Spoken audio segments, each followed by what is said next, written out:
दिवाली जलते मिट्टी के दिए से लेकर छिलमिलाती झालरों तक के इस त्योहारी सफर में जो एक बात अभी तक बनी हुई है वो ये है कि दिवाली के आते ही पूरा देश ऐसे चहकुटता है कि फिर हर कोई यही कहता नजर आता है कि त्योहार हो तो दिवाली जैसा। ये सिर्फ एक धर्म या देश का त्योहार नहीं है, बल्कि ये वो त्योहार है जिस पर पूरी दुनिया जगमगाती है। लोग धूमधाम से श्री राम के वनवास से वापस लौटने की खुशी मनाते हैं, दिए जलाते हैं और पूजा करते हैं, मिठाई खिलाते हैं और जमकर आतिशबाजियां भी होती हैं। वैसे दिवाली पर इन सब के अलावा एक काम और होता है और वो है जुआ खेलना।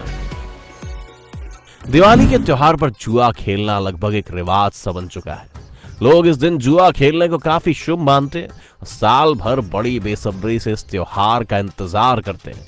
लेकिन वो खेल जो समाज के एक ठर्रे के लिए असभ्यता का पर्याय है, वही खेल दिवाली के दिन लक्ष्मी का प्रतीक कैसे बन जाता है?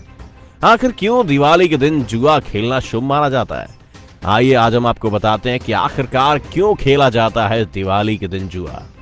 वैसे तो दिवाली की रात ताश खेलना आम बात है, पर कुछ लोग इस खेल को महज शौकिया तौर पर खेलते हैं तो कुछ आदतन जुआरी होते हैं। हाँ, मगर जुआरियों को दिवाली का खास इंतजार रहता है।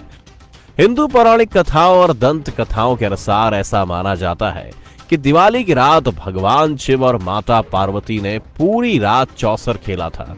वैसे चौसर के नाम से तो आप वाकिफ होंगे ही, और ये तो पता ही होगा कि इसी चौसर के खेल में पांडव अपना राजपाट और साथ साथ अपनी पत्नी द्रौपदी भी हार गए थे, जो आगे चलकर महाभारत के युद्ध का कारण बना। वापस अगर भगवान शिव और माता पार्वती के खेल पर आए तो हिंदू ग्रंथों के अनुसार उस रात शिवजी अपनी पत्नी पार्वती के हाथों लगातार हारते रहे, जिस वजह से माता पार्वती काफी खुश हो गई थी।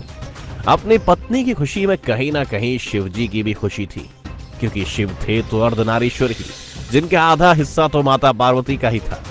तो इस तरह से इन दोनों ने इस चौसर के खेल में ना किसी की जीत हुई और ना ही किसी की हार हुई। अगर कोई जीता तो वो थी सिर्फ खुशियां।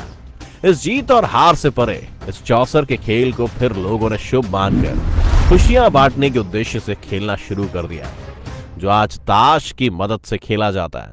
लेकिन दोस्तों, भगवान शिव और पार्वती जी के द्वारा जुआ खेलने का ठोस तत्व किसी भी ग्रंथ में नहीं मिलता। ये पौराणिक कथाओं और दंत कथाओं में ही सुनने को मिलता है। और आपको तो पता ही है कि इंसान अपनी सहूलियत और समझ के हिसाब से काफी चीजों में नई नई कहानियां गढ़ी देता है। हम अपनी पुरानी परंपराओं की बुराई तो नहीं कर रहे, लेकिन जुआ खेलना कहीं से भी अच्छी बात नहीं मानी जा सकती, और इसका खामियाजा कितना बुरा हो सकता है ये तो हम महाभारत के जरिए जान ही चुके हैं। महाभारत पर भी आएंगे, लेकिन पहले आपको लोगों की एक और मान्यता के बारे में बताते हैं। धार्मिक मान्यताओं के अनुसार दिवाली की रात शगुन की रात मानी जाती है, और दिवाली की रात हार या जीत एक तरह से साल भर के भाग्य का संकेत माना जाता है। कहते हैं कि दिवाली की रात जो भी जुए में जीत जाता है उसका भाग्य साल भर चमका रहता है। ऐसे में व्यक्ति अपने साल भर के आर्थिक भविष्य को लेकर आश्वस्त हो सकता है। वहीं हार जाने पर धन हानि की आशंका बनी रहती है। कुछ लोग इसको गलत मानते हैं और कहते हैं कि जुआ खेलने से घर की सुख शांति के अलावा लक्ष्मी भी चली जाती है। महाभारत में युधिष्ठिर ने भी जुआ खेलकर यही ज्ञान दिया है कि यह बुराई है और हमें इसकी जड़ से ही दूर रहना चाहिए। सही मायनों में ये एक विनाशकारी नशा है। अब अगर बात धर्मराज युधिष्ठिर ने ही कह दी है तो हम कौन होते हैं उन्हें नकारने वाले, क्योंकि उन्हें जुए के बारे में कोई किताबी ज्ञान नहीं था, बल्कि जुए के साथ तो उनका एक ऐसा अनुभव जुड़ा है जो इतिहास से लेकर वर्तमान तक हर किसी के विचारों को झकझोर देने वाली कहानी दे गया। क्योंकि एक तरह से महाभारत का पूरा युद्ध ही जुए की वजह से हुआ था। दुर्योधन और शकुनी ने साथ मिलकर छल कपट से पांडवों को जुए में हरा दिया और पूरे इंद्रप्रस्थ समेत अपने भाइयों को भी युधिष्ठिर ने दांव पर लगा दिया था, जिसमें भी वो हार गए। इसके बाद अपनी पत्नी द्रौपदी को भी दांव पर लगाकर हार गए, जिसके बाद पांडवों को 13 साल के लिए वनवास पर जाना पड़ा।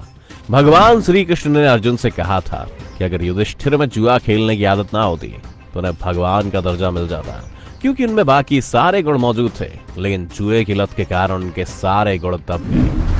दोस्तों, आपको महाभारत के अलावा भी एक और किस्सा सुनाते हैं कि जुआ असल में कितना खतरनाक है। इंसान के लिए नहीं, कई बार भगवान को भी जुए की वजह से भयंकर मुसीबतों का सामना करना पड़ा है। मान्यता है कि भगवान श्री कृष्ण के भाई बलराम को हराकर इंसान उसे कष्ट पहुंचाने से दूर रखे। लेकिन जैसे हमने आपको बताया कि जमाना कोई सा भी हो, जुआ महज दुख और मातम को ही लेकर आता है। दोस्तों, हमारा मकसद किसी की भावना को नुकसान पहुंचाना नहीं है, पर आपको क्या लगता है, ये प्रथा सही है या नहीं? हमें कमेंट करके जरूर बताएं। अगर आज की ये वीडियो आपको पसंद आई हो तो इसे लाइक करने के साथ साथ अपने दोस्तों और रिश्तेदारों के साथ शेयर जरूर कर दें। अगर आप ये वीडियो YouTube पर देख रहे हैं तो चैनल को सब्सक्राइब करके बेल आइकन दबा दें। अगर आप ये वीडियो Facebook पर देख रहे हैं तो Facebook पेज को जल्दी से लाइक करें। फिलहाल के लिए इतना ही। अभी के लिए दीजिए हमें इजाजत। आपसे मुलाकात होगी अगली वीडियो में। शुक्रिया।